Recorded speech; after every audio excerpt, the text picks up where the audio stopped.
የመጨረሻ የፍቅሬ ጥግነ የመጨረሻ የናፍቆቴ ጥግነ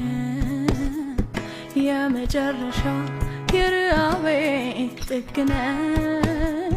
የመጨረሻ የካታይ ጥግነ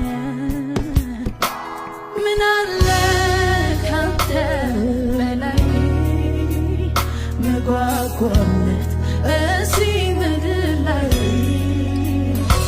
ምን አለ ካንተ